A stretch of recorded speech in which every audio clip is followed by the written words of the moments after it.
Somewhere around mile 4, I realized the footsteps behind me had been matching mine for over an hour, and there was no one on the trail. I hike alone. I've done it for years, and before anyone starts, yes, I carry a beacon. I tell people my route. I know what I'm doing. This was a loop I'd done a dozen times. A long forested ridge trail in the Cascades, out and back. The kind of trail where you might see 6 people on a Saturday, and nobody at all on a Tuesday. This was a Tuesday in late September, cold. Low clouds sitting in the trees. That heavy quiet you get when the fog swallows sound. I noticed it the way you notice your own heartbeat, something that had probably been there a while before it crossed over into my attention. A second set of steps. Behind me, off the trail, in the brush to my left. When I walked, they walked. When I stopped to drink, they stopped. Not an echo. Echoes don't lag. This lagged, by half a beat, the way a thing does when it's listening to your feet and copying them. The first few times I stopped, I did the normal thing. I called out, "Hello? Anybody there?" My voice went nowhere in the fog. Nothing answered. And when I started walking again, after a few seconds, so did it. Crunch. Crunch. Off in the ferns where there was no trail, no reason for a person to be, keeping pace with me at maybe 40 feet. I want to be clear about my mindset, because I've read these stories too, and I always think, why didn't they just leave? I did try to leave. I told myself it was a deer. Deer parallel you sometimes. They get curious, they pace hikers. So I tested it. I stopped, and I started, fast, irregular. 3 quick steps, stop.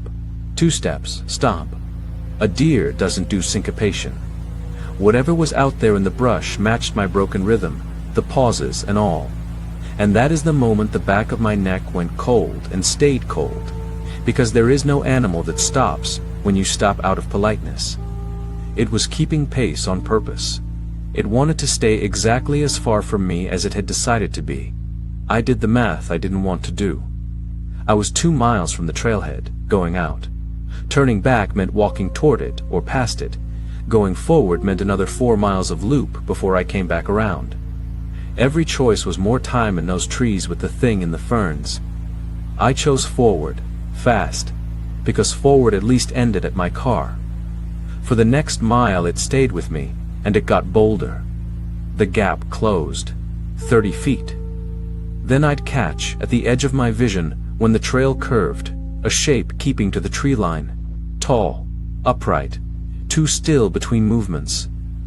The way something holds itself when it doesn't want to be resolved into a clear picture. I never got a clean look. That's the thing people don't believe. In fog, in fear, your eyes give you a smear and your brain refuses to fill it in, because some old part of you knows that naming it makes it real. Then it did the thing that still wakes me up. It got ahead of me. I heard the steps speed up, off in the brush, moving faster than I was, pulling forward. And then, silence. Total. And I stood on that trail in the fog, understanding that whatever had been following me was now somewhere in front of me, off the path, waiting. And I had to walk into that. I got my knife out. I felt ridiculous holding it, and I have never been so glad to have a thing in my hand. And I made myself keep moving, because standing still was worse, because standing still is what it wanted. I passed the spot where it had gone quiet. Nothing came. My whole body was a held breath. And about 100 yards on, the trail crossed a little muddy seep, a wet patch where a spring crossed the path, and in the mud, fresh. On top of my own boot prints from earlier in the day. Because this was an out and back, remember, I'd walked this exact mud going out. There were tracks. Not boot tracks. Not paw tracks. Something between. Long, narrow, pressed deep like weight had come down hard, with the mud pushed up at the front the way it does when something walks toe first. They came out of the brush on the left, crossed the trail directly over the top of my own earlier prints, and went into the brush on the right where the steps had gone quiet, right where it had gotten ahead of me to cross. I ran. I'm not proud of it, and I don't care. I ran the last mile and a half with my pack banging on my spine and my knife in my fist. And I did not hear it again. And I did not look back. And I hit that parking lot and got in my car and locked the doors and sat there shaking with the engine running. Here's the part I can't file away neatly, the reason this isn't a clean story with an ending. There was one other car in that lot when I pulled in that morning. An old green truck, parked crooked, cold. It was still there when I came out, in the same spot, and I sat in my locked car watching it for 10 minutes, and no one ever came back to it. No hiker walked out of those woods behind me. I was the last one on that trail, except for the thing that paced me. And somewhere in the lot, there was a truck that belonged to somebody who had gone into those trees before me, and, as far as I ever knew, never came out. I called it in. The ranger station took the plate. They were polite. They said they'd check on it. I gave them my number, and I never heard anything back, and I have told myself a dozen comfortable stories about that truck. The owner was camping. The owner got a ride. The owner is fine. Maybe. But I know what walked next to me in the fog for 2 miles, matching my steps, and I know it wasn't a person, and I know it crossed my own trail on 2 long feet. And I have never been able to stop wondering whether the thing in the ferns had been a person's problem first, that morning, before it became mine. I still hike. People always ask that, like the answer should be no. But I don't hike alone in fog anymore, and I don't hike anywhere I can't hear my own steps clearly. Because the sound of your own feet is the only way you'll ever know when a second set starts keeping time.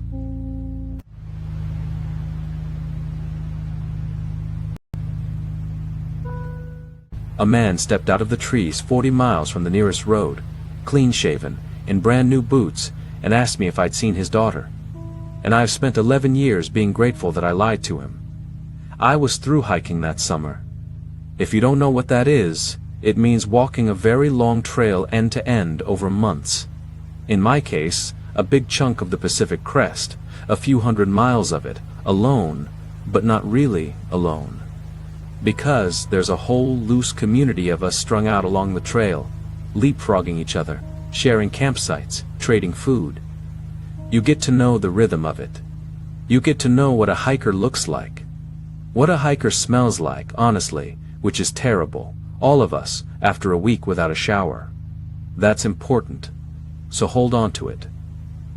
This was deep in a stretch called the Hat Creek Rim, or near enough. Long, dry, exposed, the kind of country where the nearest trailhead is a full day's walk and the nearest actual town is a rumor. I was making camp at dusk in a little stand of pines, the only trees for miles, when the man came out of them. And everything about him was wrong, but it took my tired brain a few seconds to itemize why. He was clean, not trail clean, road clean. Smooth face, combed hair, a collared shirt tucked in. His boots were new. Stiff, unscuffed, the leather still dark. Boots that had not walked 40 miles of volcanic gravel to be standing where they were standing. He carried no pack, no water.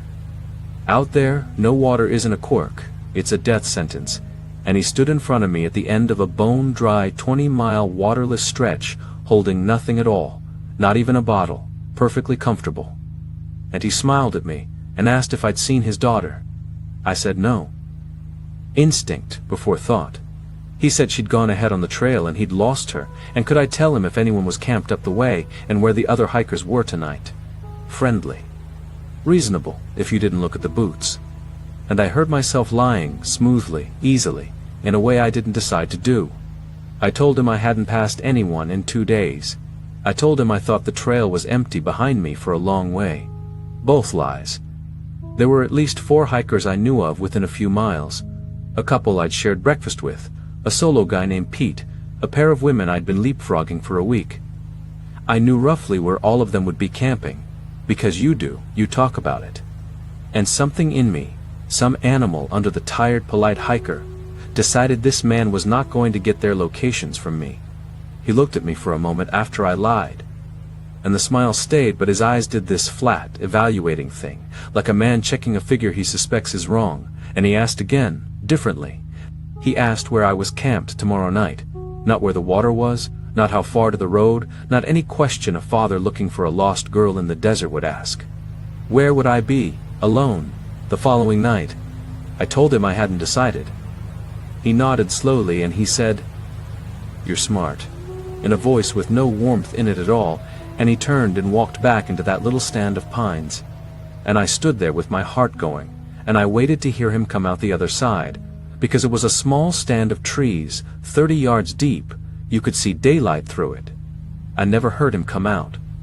I circled that stand of trees in the last light with my trekking pole gripped like a spear, and there was no one in it, and no one leaving it in any direction across all that open ground where I'd have seen a person for a mile. I did not camp there. I night-hiked, alone, in the dark, across the rim, which is a dangerous, stupid thing to do, and I did it gladly. 5 more miles by headlamp until I caught up to Pete's little tent, and I have never been so happy to see another human being's ugly green tent in my life. I told him. He didn't laugh.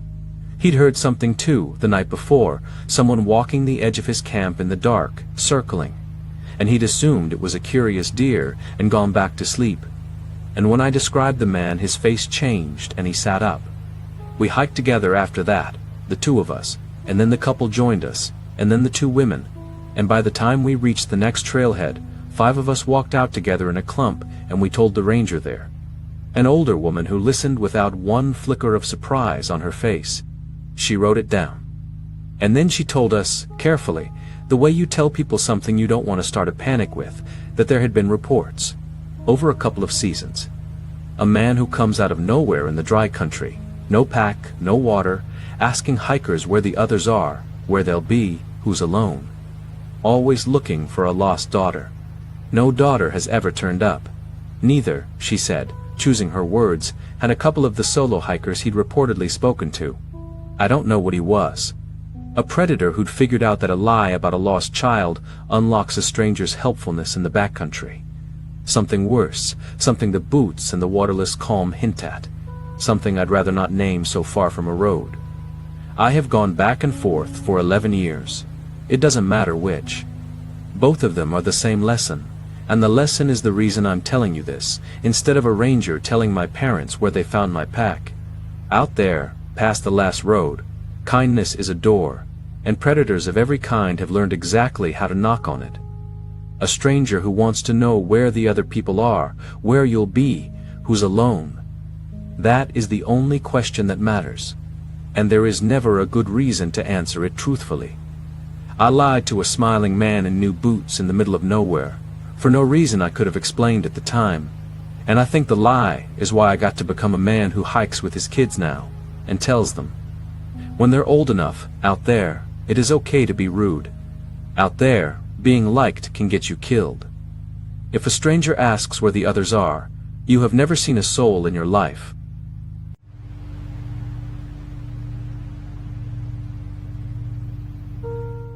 The tent was still standing, zipped from the inside, with everything they owned still in it. And that is how we knew, before anyone said a word, that we were not going to find them alive. I was on the search team. Let me tell you what we found, and what we didn't, and why I took early retirement from a job I loved. I spent 26 years doing search and rescue in a mountain range I won't name, because the families are still out there, and they don't need strangers driving up to gawk. Most of what we do is boring and hopeful. A sprained ankle, a day hiker who took the wrong fork and spent a cold night out and is embarrassed and fine. You bring them hot drinks and a space blanket, and you walk them down, and everybody goes home. That's 99 of 100 calls. I want you to understand that, because I need you to understand that I am not a dramatic man, and that in 26 years, I saw exactly one thing I have never been able to explain, and it's this one. 2 hikers, a couple, experienced, went up for a 4-day loop in early October and didn't come out. We got the call from family on day 6. Good weather that week, no storms, no reason. We had their car at the trailhead and a rough route from a friend, so we knew the drainage to search, and on the 2nd day of searching we found their camp, about 11 miles in. Up near the tree line, in a little flat spot beside a creek. A good campsite. A sensible campsite. And this is where it stops making sense. The tent was up, pitched properly, staked out clean, guy lines tight, not blown down, not struck in a hurry. Zipped shut from the inside. Inside it, 2 sleeping bags laid out. 2 sets of boots, side by side at the foot, the way you leave your boots when you've settled in for the night. Both their packs, full. Food, still in the bare canister, untouched. Water bottles, full. Their jackets. Their headlamps. Their phones, dead but present. Wallets. Everything 2 people need to survive, and everything 2 people own on a trip like that. All of it there. All of it in its right place, as if they had gone to sleep and simply been lifted out of the world. No sign of an animal. A bear tears a camp apart. There was not a claw mark, not a dragged canister, not a drop of blood, nothing disturbed. No sign of a struggle. No sign of weather. No sign of them. 2 people do not walk away from a tent at 11,000 feet in October with no boots, no jackets, no water, in the middle of the night, of their own free will. And if something took them, it took them out of a zip tent without waking a soul, without leaving a track, without knocking over a single water bottle. And it re-zipped the door behind it. I have been to a lot of bad scenes. I have carried people out. Nothing has ever put the feeling in me that standing in that quiet campsite did, the wrongness of it, the tidiness of it. My partner, a guy I'd worked with for 15 years, a big, calm, unflappable man, stood in that clearing and got very quiet, and then he said, "We should go. I don't like it here." And he meant it, and I felt it too, that pressure, that sense of a held breath, that feeling you get in a room where something terrible has happened even when the room looks fine. Every animal in me wanted to be off that mountain before dark. We searched, of course. We brought in more teams, dogs, a helicopter with infrared. The dogs did a thing I'd never seen.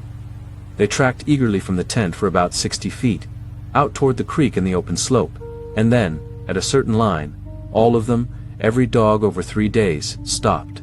Would not go past it. Hackles up, backing away, one of them just sat down and would not be moved. 60 feet from the tent, the scent trail didn't fade the way a trail fades. It ended. Like the people it belonged to had stopped existing at that exact spot on the mountainside. We never found them. Not that October, not the next spring when the snow melted, and we went back and covered every foot of that drainage. Not ever. 2 experienced adults, a full camp, a zip tent, and a scent trail that walks 60 feet and stops. I wrote the report as carefully as I've ever written anything, and I left out the feeling, and I left out the dog sitting down. Because there's no box on the form for the thing I can't prove. The families think we failed them. Maybe we did. I've made my peace with a lot of it the way you have to, but not with the tidiness. Because here's what I know from 26 years. People who die in the mountains are almost never tidy. They get lost and they wander, and they take their boots off from confusion in the cold, and you find them a mile downhill under a tree. There is a mess to it, a human trail of bad decisions you can follow. This was the opposite. This was a made bed. This was 2 people who had done everything right, who were warm and fed and safe and asleep in a properly pitched tent, and something crossed 60 feet of open ground and removed them from it so gently that the water didn't spill. I retired the next year. I told everyone it was my knees. It wasn't my knees. It was that I had spent my whole life believing the mountains were indifferent, cold and dangerous and fair, in the way that gravity is fair. And I stood in that clearing and understood all at once, in my body, that I had been wrong about that, and that there are places up past the tree line where the thing that takes you is not the cold and not the fall, and not your own mistakes, and that whatever it is patient, and it is quiet, and it knows how to close a tent. If you go up high, go with people. Not because a crowd can save you from what took that couple. I don't think anything could have. Go with people so that if the mountain ever unmakes a bed with you in it, there is someone left to zip their own tent and get down, and tell the rest of us that the tidiness is real, so that we stop pretending the only thing to fear up there is the weather.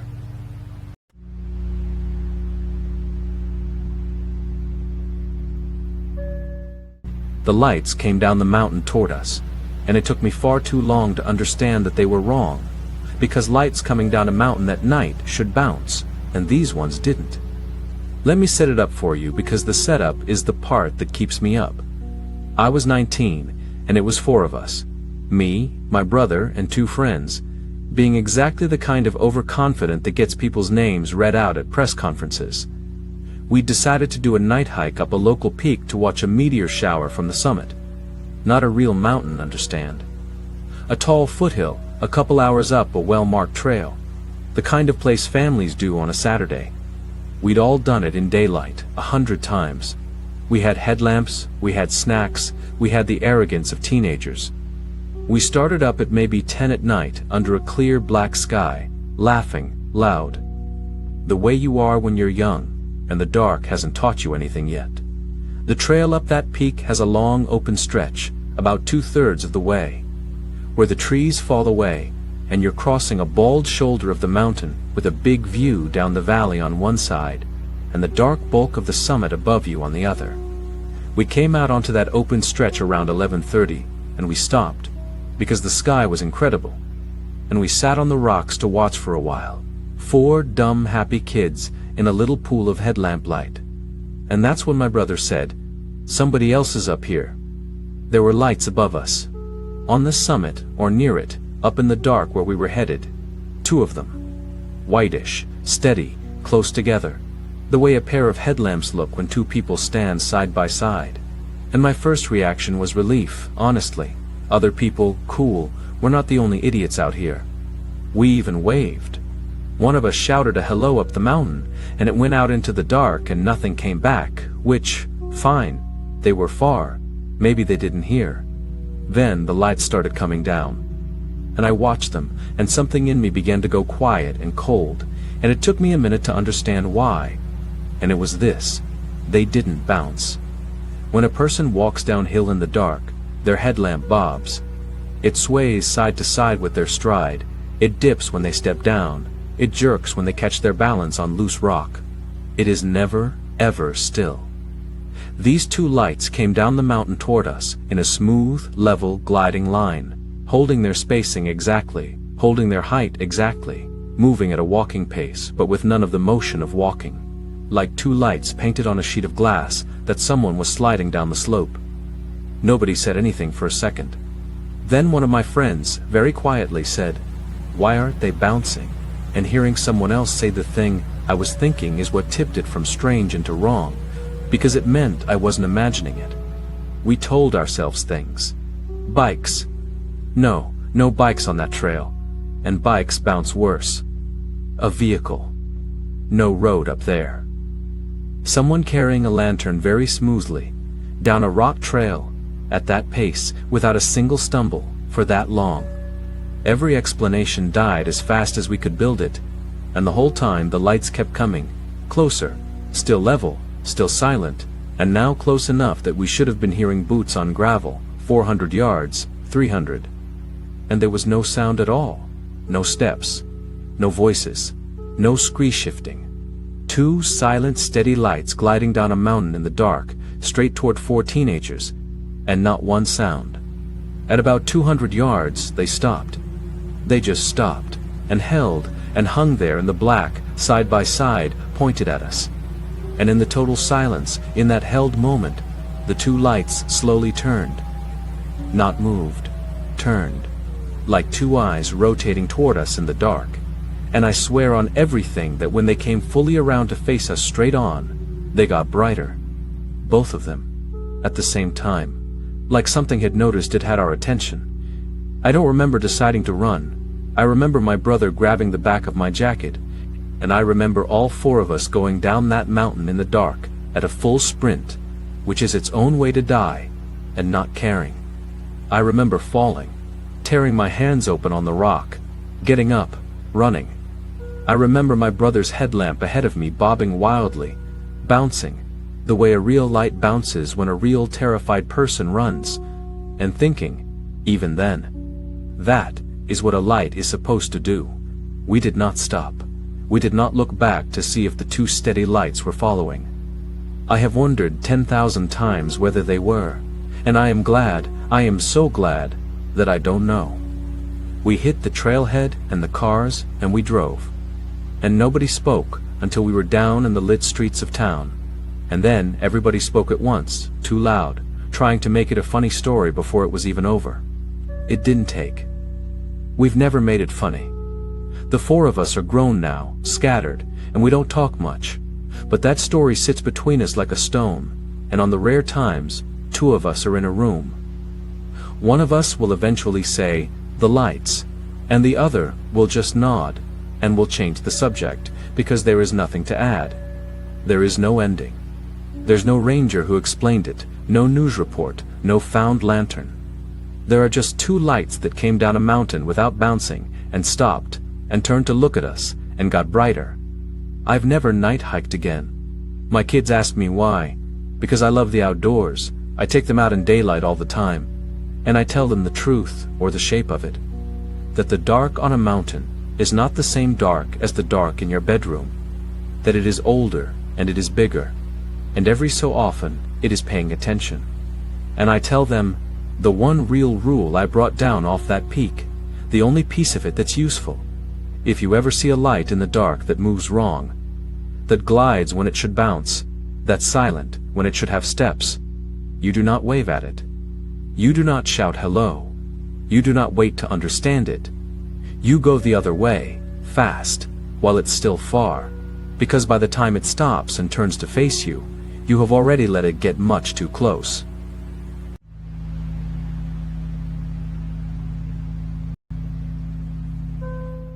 Someone had been building fake trail markers to walk people off the edge of the mountain, and I followed 3 of them into the fog before I understood I was being led.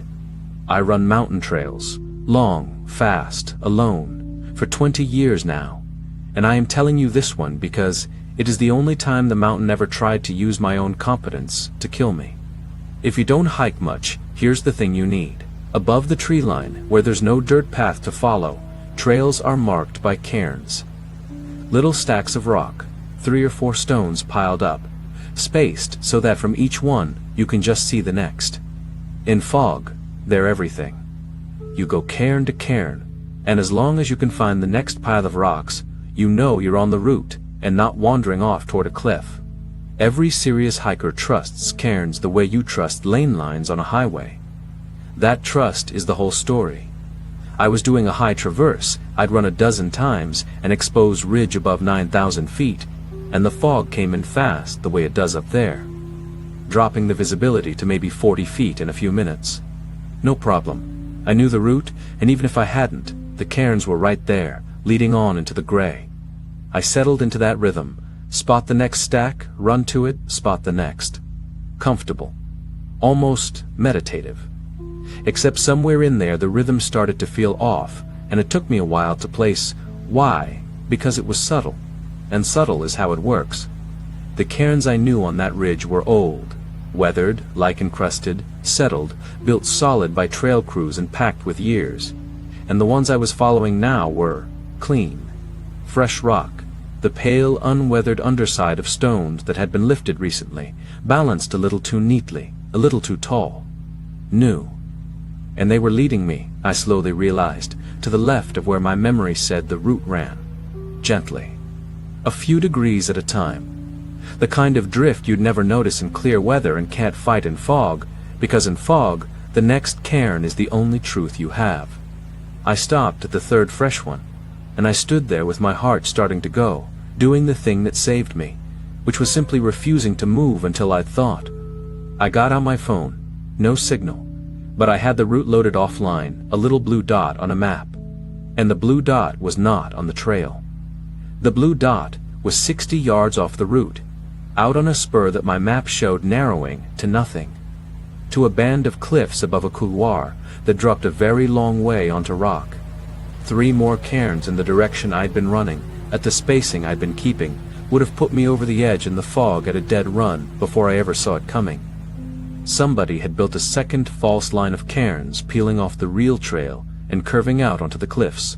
Fresh, recent, made by hands up there above the tree line, where the only reason to stack rock is to tell another person where to walk. I want to describe the specific fear of that moment, because it's not like the fear of an animal or a fall. It's the fear of realizing that the reliable thing, the thing you were taught to trust, the thing that was keeping you alive, had been turned into the weapon. Every instinct I had honed over 20 years, follow the cairns, trust the cairns in fog, the cairns are your friend. Every one of them had been leading me toward the drop, and doing it patiently, and doing it well. By someone who understood exactly how a hiker's mind works in the gray. I did not follow them one step further. I backtracked, carefully, on my own footprints where I could find them in the thin soil, phone in hand, blue dot crawling back toward the real line. And I found where the false cairns branched off the true ones. And at the branch, tucked behind a boulder just off the real trail, out of sight unless you were coming back the wrong way, like I was, there was a little flattened patch of ground. Sheltered. Used. A place where someone could sit, out of the wind, out of sight, and watch the fresh cairns they'd built, and wait to see who followed them out toward the edge. There were cigarette ends ground into the dirt. More than a few. Someone had sat there more than once. I got off that mountain. I moved, fast and careful. And I did not stop moving until I was back below the tree line, where the real trail was dirt again, and couldn't be faked. And I reported it to the ranger station at the bottom with my hands shaking so hard I could barely hold the pen. And the ranger, and this is the part that closed my throat. The ranger did not look surprised. She got very still, and she asked me to show her exactly where on the map. And she told me they'd had 2 hikers go off the cliffs on that ridge in the last 3 seasons. Both in fog. Both experienced. Both, the report said, inexplicably far off a route they knew. Everyone had assumed the fog just got them. Nobody had gone looking for fresh rock.